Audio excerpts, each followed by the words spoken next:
Hello guys, and moving on to the next step of the research, that is identifying and formulating the research problem.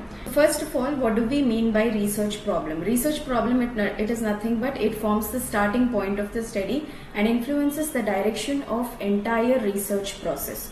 So exactly we will know it describes the specific issues, difficulties or any knowledge gap if it is present, it will describe.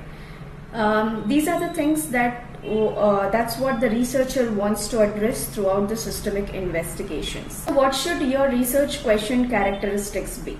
First thing, it should be clear and specific. It should be easily understandable to the people whoever are going through it, and it should be feasible. That means it can be investigated with whatever available time we have, resources and skills we have, it can be investigated. Third thing is that it is researchable, it has to be. That means it can be addressed using whatever scientific methods we have, we can address the problem. Next thing is it should sound ethically. That means it should not harm any of the individual or any group of people. Fourth thing is it should be relevant, aligned with all the professionals, societal or academic needs. Last but not the least, it should be original. Original is nothing but it should offer new insights or build on existing knowledge. Next, let us know what are the steps in identifying the research problem. First is you need to select a broad area of interest, whichever domain you want to study. Choose a domain which you are passionate about or professionally connected to. It might be, for example, the patient education, patient health or drug adherence, etc. Second thing is do a brief literature review on it. Explore the existing research to find if there is any gap or under-researched areas, if anything, present in your present topic. Next is narrow down the topic. As soon as you do the literature review, you will come to know what exactly you want to study, and hence you will define the specific context, population and issues. Last thing, identify the gap or problem. That means you find what is missing, what is inconsistent or what is controversial in existing research.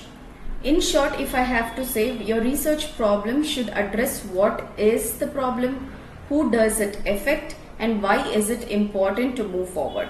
This slide shows us the example of what exactly the structure of a problem statement must be. First thing is that it should have a context. That means what is already known should be there. Like in this sentence, for example, despite the availability of free medicines, many elderly diabetic patients in urban India show poor adherence to the prescribed regimen. While several studies have been explored factors influencing the adherence. So this is what we already know.